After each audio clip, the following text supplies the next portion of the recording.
What's up, world? It's your girl, Ina Barnes, aka Busy E, and this is my co-host, who's also my son. My name is Jonah Barnes Moore, aka Busy J. And we are here to give you another installation of It's Just Business. If you've been following along with us, you know that we are going down CNBC's top 50 list of disruptors for 2019. And today we are on number 44. We are going up that list. 44. Down the list, up the list. We are number 44, and it is Veritas Genetics. Veritas Genetics is taking genome sequencing from the lab to your living room. Ooh, What does that mean? Let's determine, are they disruptors? What's going on, Jonah? Genomic sequencing, right? That's literally looking at your DNA all the way down to your chromosome levels, right? And sequencing the order of that DNA, right?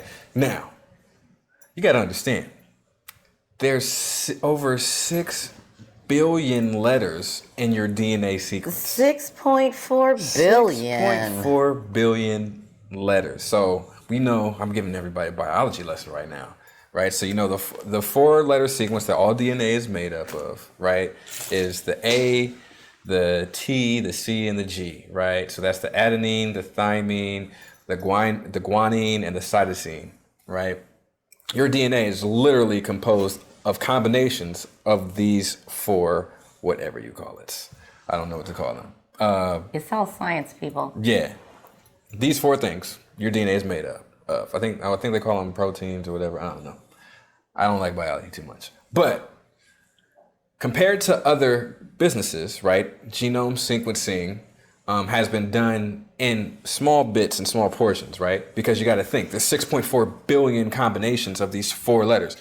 Ain't nobody got time for that. So as opposed to... Per cell. Right. Per cell. Right. So as opposed to mapping that whole thing out, a lot of companies, they just map a small portion of it out, right? And then they tell you, okay, based on this small portion that we looked at, you are more susceptible to this. We can tell you where your ancestry comes from, you know, your diabetes, mental health. You're from Nigeria. Yeah, all these different things, right? So the impact is there, right? If you can look at your DNA, you can get a better feel for what exactly you need to do to live a healthier lifestyle, where you come from, all that good stuff, right? So what is Veritas doing? Veritas is doing whole genome sequencing. So they're looking at all 6.4 billion of those combinations of ACTG. For you personally.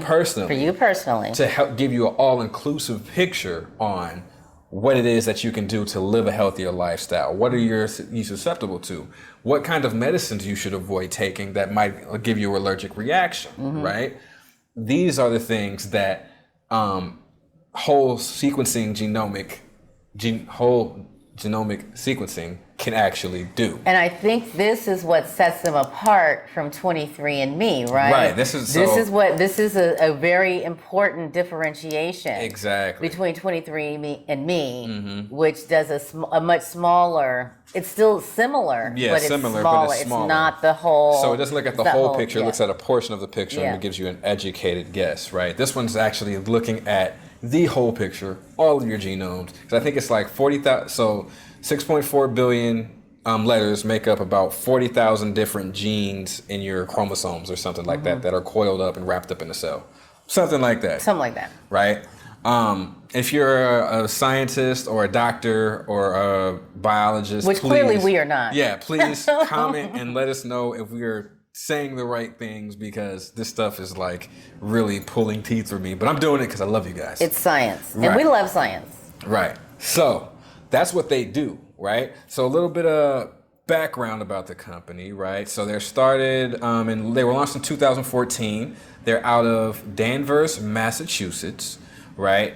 And so some key news that kind of made them, pop up on the radar is in November of, I'm guessing this is 2018, genome company Veritas Genetics dropped the price for its whole genome sequencing, right? All of the DNA in a single cell, to $199 from $999 for its first 1,000 customers, right? The company says the sale wasn't a gimmick. It was to make a point that advancements in medical research powered by AI and machine learning will take the $199 price tag and lower an everyday occurrence, right? And by the way, I think there's two things going on here. First of all, I think that by lowering that price, they're going to capture a larger audience. Right. So they're going to be able to get more people into their data, and what are they going to do? Absolutely. They're going to be able to do a lot more research with a lot more people and a lot more DNA in their data collection, in their database. Right. So it benefits them as well to lower the price, because they're going to get a lot more people who are going to say, oh, $200 is one thing, 1,000 is a different. Absolutely. And there are people who are going to do it. Yeah. The impact of that. So this is one thing. If you follow the old theory of disruption, right? One of the things that disruptors do is they find a way to provide a previously really high ticket item, a high priced item, to a large group of people, right? So a key example of this is Henry Ford and the Model T, right? Yeah. Back when cars were coming out, because the first one was made in like 1885 or something like that. So the early 1900s, right? It was very expensive because it took a lot to make, right?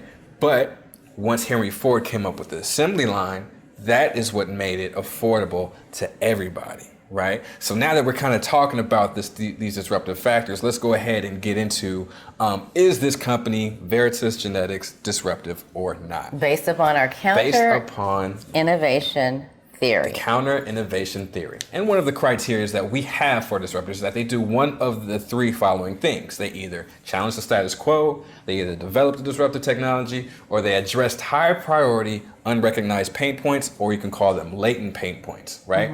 So we evaluate these companies going down this list and saying, hey, do they do one of these three things? And so let's go ahead and dive in. And I'm going to start with developing the disruptive tech, right? So when we talk about biotechnology, right, in general, and my mother's been in that field with the broad HR. stroke on. Yeah. We're going to talk about it in a broad stroke. Right. So she's been in the field.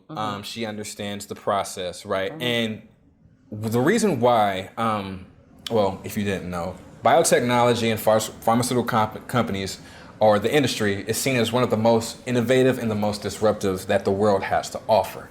And a key piece of that is because doing that research and analyzing the processes and making these new discoveries is very key to separating yourself apart from competition. So it's literally cutting edge, every single advantage, every single piece of research, every single process that separates you or that you're doing differently to get to an end result is going to make you more innovative, right? And so when you were talking about Veritas, right, and the whole genomic sequencing, they obviously are disruptive. Why? Not because they developed the human genome, right? They didn't develop genome, and they didn't develop genomic sequencing, right? They didn't do that. But the process that they're using to sequence the whole genome, right, is innovative, and that is a disruptive technology or process, if you will, right? So in that sense of it, yes. And at this point in time, right, we can pretty much say any company that's sequencing the whole genomic process is innovative, because I know they're not doing it the same. And how do I know that they're not doing it the same? I don't know, Jonah. How do you know? Because it's a statement that they made, right? The CEO made, I think is it on his website? Let's see. No, it's on this article I was reading. But anyway, in a nutshell, he was saying people think that getting your genome sequenced for $99, right, is 10 years away. And we're pushing the boundary. So that's why they did the release with $199 for the first 1,000, to say that we're getting to the point where in 5 years, sequencing your genome will be about $99, right? And so now let's take a step out of that and think, okay, how do you possibly make something that is worth $1,000 $99?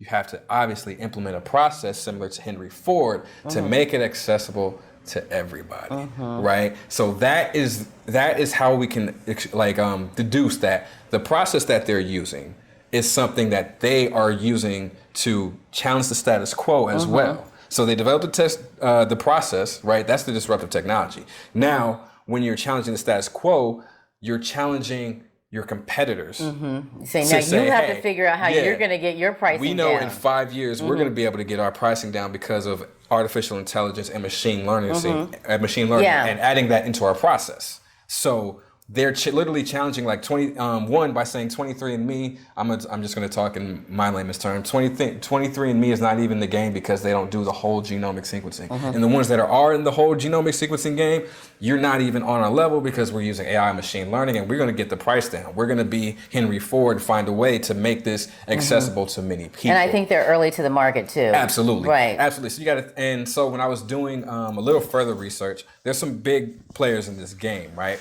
But this is probably a prime example of the old theory of disruption, fathered by Clayton Christensen, really comes into play, where he says that you identify a niche market, right, that grows over time because these large companies can't compete with the smaller companies because it's not lucrative at the time, right? With so Veritas, you're going to have your early. Yeah, so with Veritas, right, they're a smaller company, but because they're going to be able to provide this service for so many people at a large scale, you're going to force the bigger companies to compete, right? So other companies in the industry that are starting to look now are Thermo Fisher, right? Are the Roches of the world. They have their own think products. Genentech when you think Roche. Exactly. So all these different large biotechnology and pharmaceutical companies are actually having to take a look at what is Veritas doing, because if they're saying that their process can get their price down to $99, then that is challenging the status quo. That's saying, hey, we're on to something big, right? Right. So with those two bubbles, right, challenging the status quo and developing the disruptive technology, Veritas is a yes, right? And so the last bubble, right, addressed high priority, unrecognized pain points. No. I think genome sequencing has been recognized. I think that understanding how it's, how it can be used and applied has been recognized for a long time. I don't think that's new. Absolutely. And that's even to go a little further, right? The CEO, the co-founder, of Veritas, which is George Church, worked on the Human Genome Project, which was the first initiative to map all genes in human genomes history, right? And the Human Genome Project started. The fact that now that in and of itself gives him huge credibility in the pharmaceutical and biotechnology industry. The fact that he worked on the Human Genome Project, credibility built in, immediately. And so the Human Genome Project started in 1977. Yeah. So the benefits of mapping and sequencing the human genome have been relevant and have been well known for almost 3 or 4 decades now. So are they addressing unrecognized high priority pain points? Not necessarily, because you've heard about 23andMe, you've heard about Ancestry.com, so you know the benefits of DNA. Right. And they're not doing just anything. In this, in a lot of different spaces. Yeah. So they're not really doing anything where it's like, oh, I didn't think that this could be more value or that I needed this problem solved. It's more like, no, this is, And even if you thought it, you didn't get there. Right. Veritas got there. Exactly. Even if you thought it might have been a recognized pain point, but you just didn't get there. Right. And so when it comes to Veritas overall, this company seems to be very, very disruptive, right?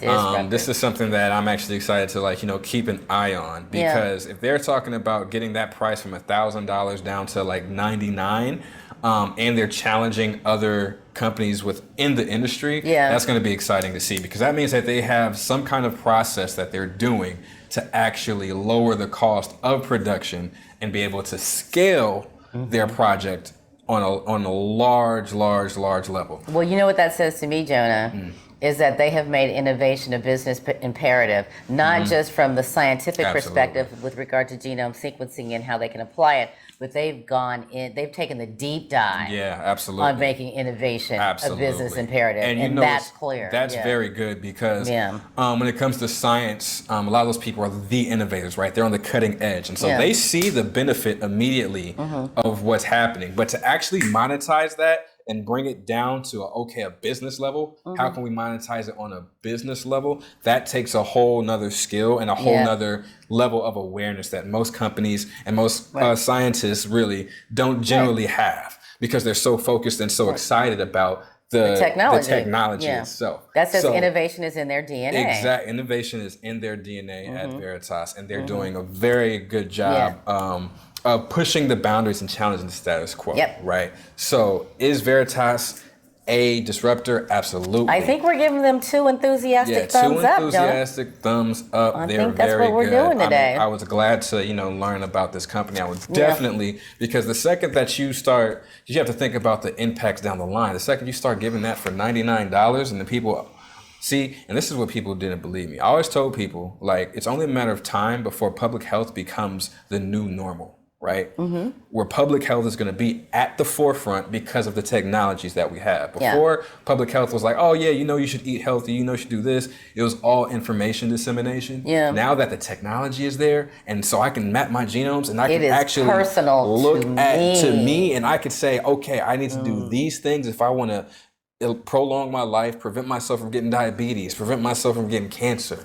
That is taking prevention to a whole nother level. And oh, by the way, I'm sure everybody wants to somehow, some way stay out of the hospital and reduce their bills and for as long as they possibly can. So good on you, Veritas. You're onto something big. I'm excited to see what's going to happen. 2 enthusiastic thumbs up, Veritas. They are very disruptive. Look up, especially since they have 2 of the 3 bubbles. It's like, man, that's you're winning the game. They're ahead of the game right now. So very good, Veritas. I hope you guys enjoyed this. Please comment, like, share, subscribe. Let us know what you think about Veritas, if they're disruptive or not. Please throw in your 2 cents. We want to hear it. Also, if this is your first time tuning in, please go check out the other videos that we have, because this is number 44. We started with 50, and so we're going to go all the way down the list, releasing these episodes once a week for your viewing.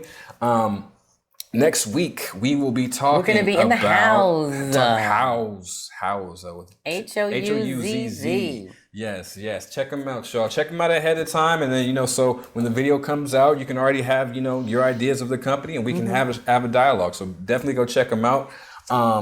Also, be sure to visit jbmconsultants.org. We'll be posting most of our content there. You can also add us on LinkedIn, Jonah Barnes Moore, Ina Barnes. We post it there. So definitely check it out. Connect with us. See the what we're talking about with the disruptor stuff, right? And innovation. So just as a reminder, if this is your first time tuning in as well, we do say things and we have controversial, conversations. You might not you might think our criteria for disruption is way different than yours.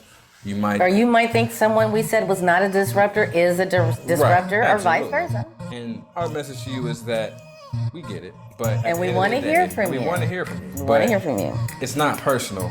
It's just business. Thank you guys. Take care, and we will see you next time.